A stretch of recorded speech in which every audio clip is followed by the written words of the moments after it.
Yesterday, I began my program by saying that there were conflicting reports about a Ukrainian counterattack in Bakhmut.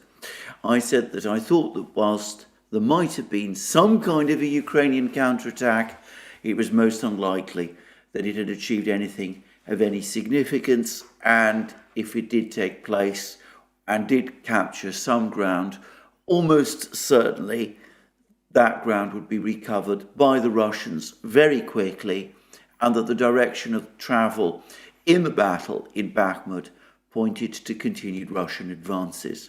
Well, today we have confirmation of that from a curious source, and the source in question is the British Ministry of Defence, which has provided an update about the fighting in Bakhmut, which is very pessimistic from a Ukrainian point of view. I'm going to read briefly what it says. It's always short. Russia has re-energized its assault on the Donetsk Oblast town of Bakhmut as forces of the Russian Ministry of Defense and Wagner Group have improved cooperation. The Ukrainian defense still holds the western districts of the town, but has been subjected to particularly intense Russian artillery fire over the previous 48 hours.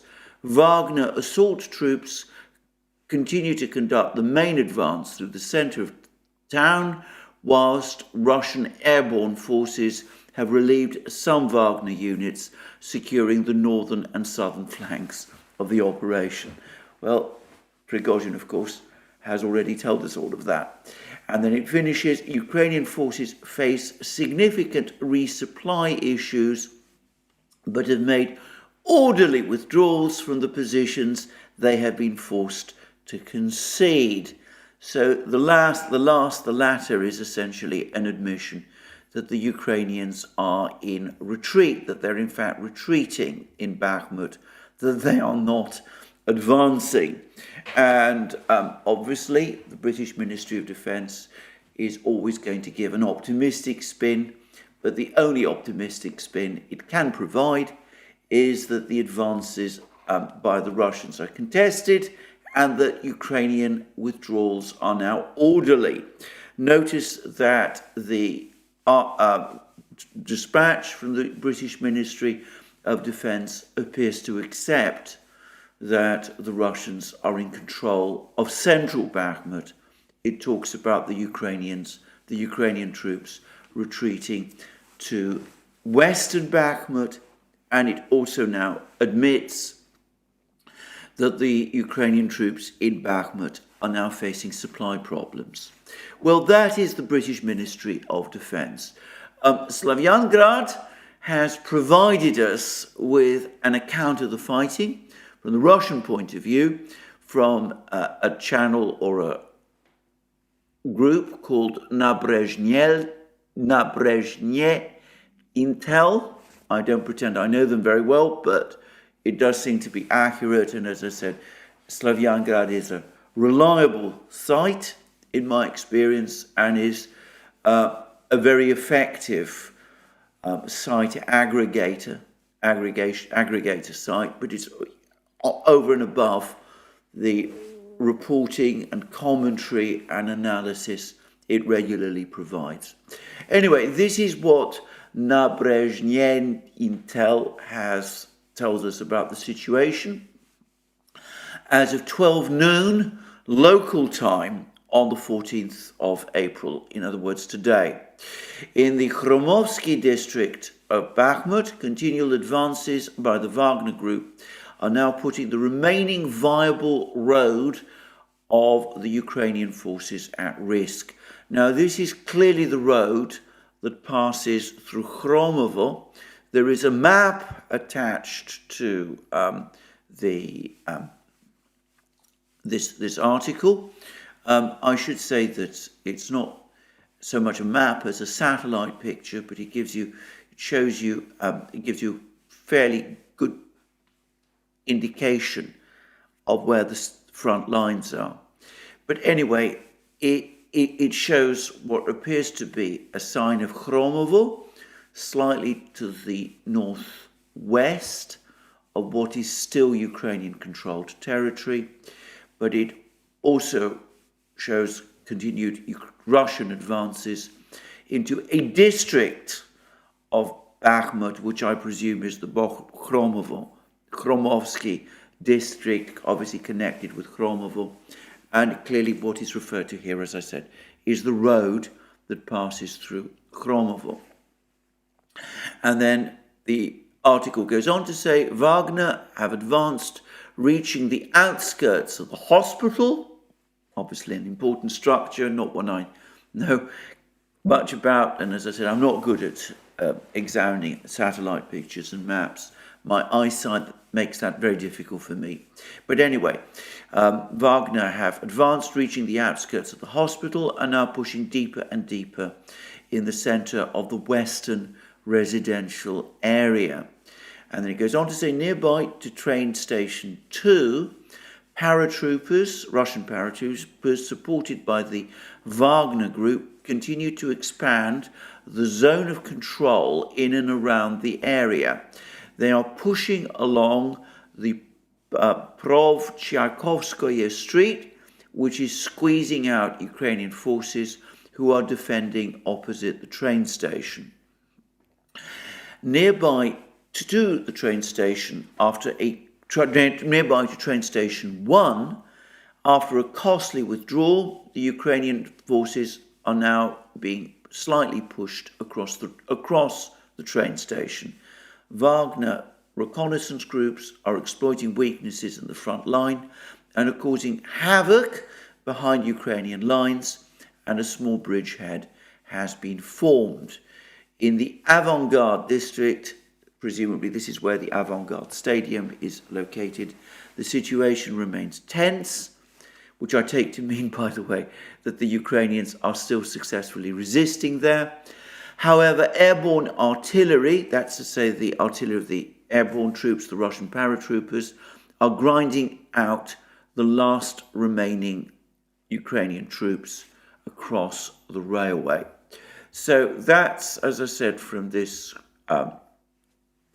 group, this Russian channel, Nabrezhnye Intel, and as I said, it's been provided by Slavyangrad. And I should say that, as I said, looking at this map, which, as I said, I can't read very well, but you can see some of the structures that are described, and it's also clear that the area of Bakhmut under Ukrainian control is now very small. I'm not absolutely clear about the scale of this map, of this particular photo, but personally I'd be very surprised if the area, the circumference of the area under Ukrainian control is any longer as great as 5 kilometers. So it looks as if there might have been a Ukrainian counterattack. If there was, it's been repulsed, and on the contrary, it may have opened the way for the Russians to achieve significant advances in Bakhmut themselves. In other words, the Ukrainian counterattack may actually have weakened Ukrainian positions within Bakhmut. There's also now reports that the Russian airborne troops, the paratroopers, have taken over from the Wagner forces the fight in Ivanivska, and apparently they've made ground. They've now recovered some of the ground. There's been a lot of ebb and flow of the fighting around Ivanivska, and there was a report some time ago that Ukraine has as many as 3 brigades located in this relatively small village or outer suburb of Bakhmut. It's important because, of course, if it falls, the Russians capture it, then the southern spur of the road from Chasov Yar is cut. And I doubt that it's actually a usable road at all. In fact, to the extent that I think Ukraine is able to send reinforcements into Bakhmut, it probably does them through the northern spur at Khromovo. But anyway, the Ukrainians have tried to push Russian forces back from Ivanivska, Krasnoye, as the Russians call it. The Russians have pushed back, and at the moment, again, the airborne troops have the ascendancy in the fighting in Ivanivska. And I even saw a report, which I'm going to take with a huge cascade of salt, in light of what Slavyangrad said about the fact that one shouldn't take claims about the high ground in this part of the battlefield at all seriously. But I saw a report which said that the Russian paratroopers have actually captured some higher ground, let's call it that, higher ground near Ivanivska, and that they're able, that's improved their positions, that they can now look down over the village, or at least they can to some extent. So, bad news for the Ukrainians in Bakhmut. It's now clear that they are being steadily pushed back. And it's also clear that the roads remain extremely difficult for Ukraine to use. And we see that the British Ministry of Defence has now admitted that the Ukrainian troops in Bakhmut are suffering severe supply problems. Now, yesterday, Yan Gagin, I think it was, said that he thought it most unlikely that the Ukrainians could retreat their group in Bakhmut, that they couldn't really pull it back, that if they tried to pull back through the gap which remains between the two Russian pincers, they would be caught in a crossfire of Russian artillery, and that they would suffer enormously heavy losses. And, well, I'm not going to try and guess how many would get through, but clearly there would be severe losses in any attempt to do that. And I have to say that the bulletin from the British Ministry of Defence, it seems to me, seems to be saying much the same thing.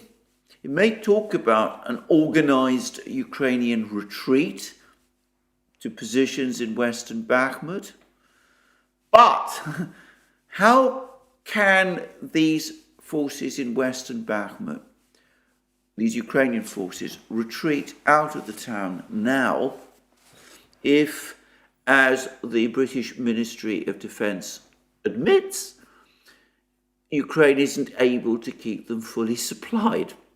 It would mean that they would have to pass down these contested roads. Even the British Ministry of Defence, by implication, admits that these are now contested roads. And as I said, there would be very heavy shelling and lots of losses. And of course, if they try to cross over the open fields and the country lanes, well, I think the losses would be just as bad, because I think that trying to retreat cross-country under the fire of the guns would be an extremely reckless thing to do, to put it mildly. And I'm going to add, by the way, that such a retreat, again, I'm not a military person, but I'm not sure how organised it would be if it were conducted across the fields. And the remaining area of Bakhmut under Ukrainian control makes it very difficult for me to see how you could establish an effective rearguard in this rather limited area of territory. And of course, if all the troops in Bakhmut, the Ukrainian troops, did try to escape west, given the difficulties of setting up a rearguard, there would be, the Russians would be there on their tail. So I have to say I'm starting to come round to Gagin's view from yesterday. Now, I say all of that, I'm not a military man, as I've said so many times. What I know about war, I've largely learnt over the last year.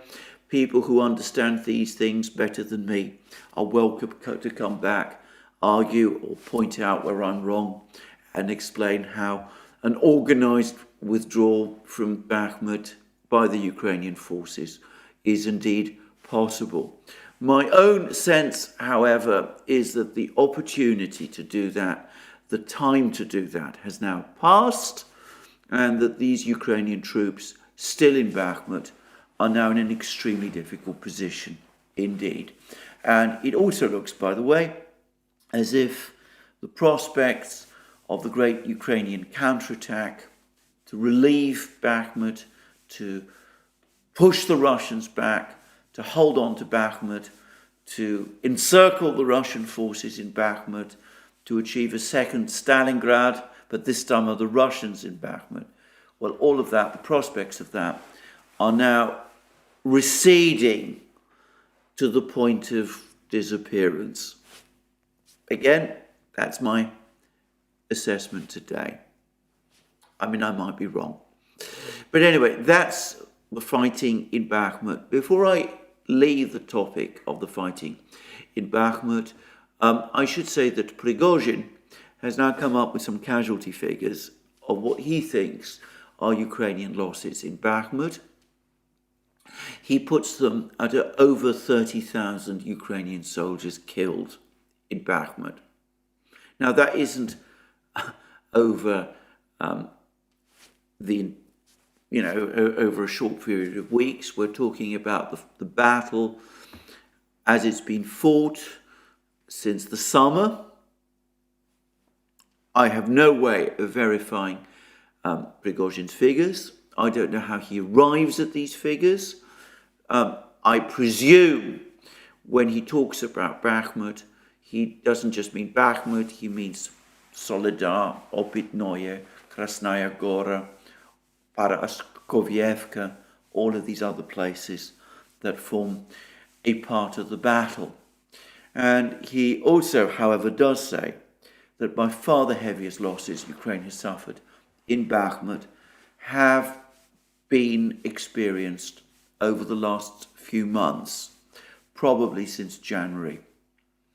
And anyway, as I said, I'm not going to argue or discuss or debate Prigozhin's figures, but even Western sources have admitted that Ukraine has paid an extraordinarily high cost for its defense of Bakhmut. I'm just going to add here one further point about the fighting in Bakhmut.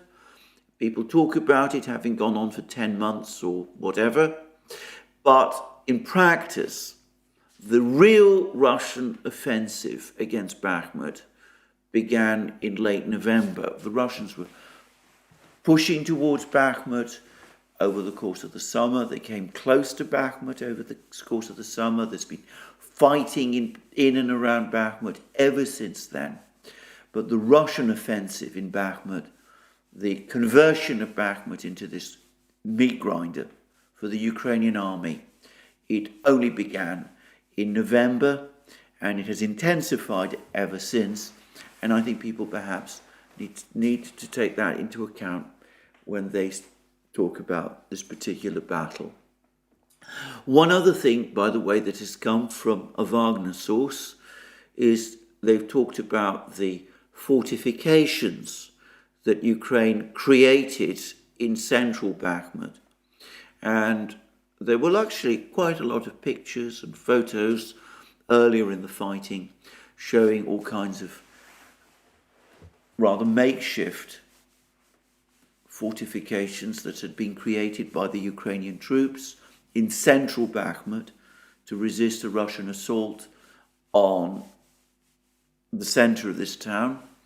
According to this Wagner source, these fortifications were every bit as makeshift as they appeared. They apparently formed no significant obstacle.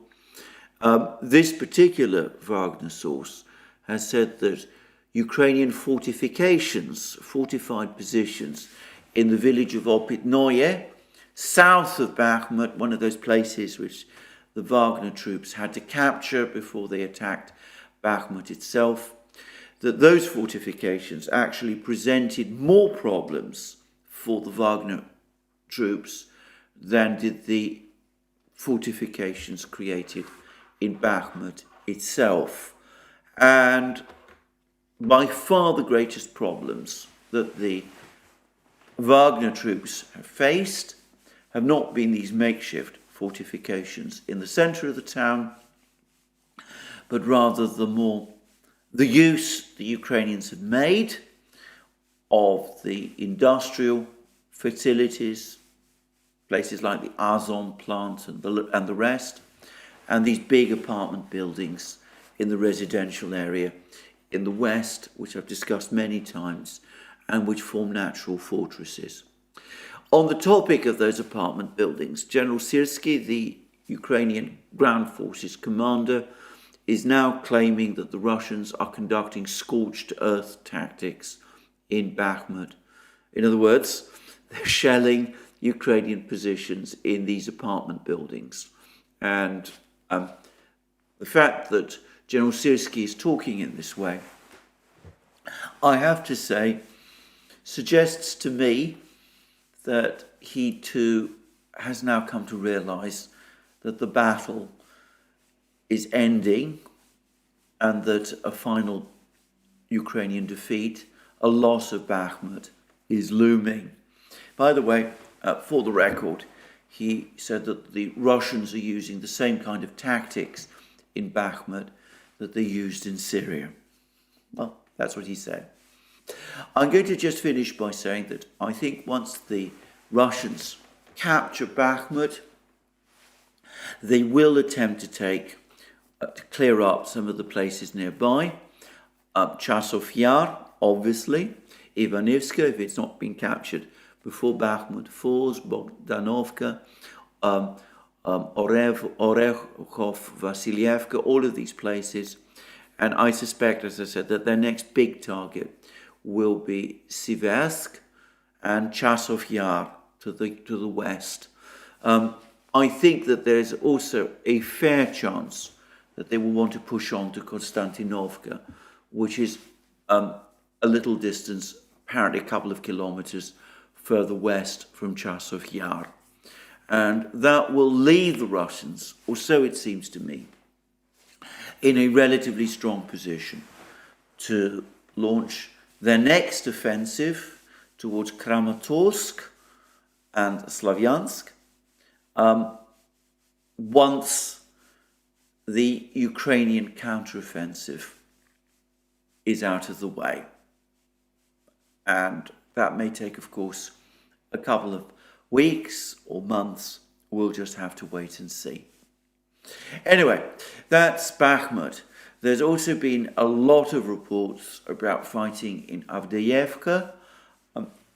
Always one gets less information about what is going on in Avdiivka, but the reports that are coming from Russian channels about the fighting near Avdiivka comes across as pretty confident, and one gets a sense that the Russians are pushing hard and that they're making significant progress around this fortified town. I suspect, again, once Bakhmut and the areas around it, Chasov Yar, Seversk, Ivanivska, Bogdanovka, Orekhov, Vasilievka, perhaps Konstantinovka, are captured, the Russian advance on Avdiivka will accelerate, and we'll see the Russians make a big effort to clear up the situation in Avdiivka as well. That will then leave the only areas of the Donbass still under Ukrainian control, significant areas, being the two important towns of Slavyansk and Kramatorsk, some areas to the west of Avdiivka, including the important town of Bakrovsk, and further south, this very complex, unresolved battle in Marinka and Vuhledar, where, however, the Russians also claim that they're making progress, though it's clear that they're making that the progress has been, to put it mildly, very slow. Anyway, that's where we are about the fighting in Donbass.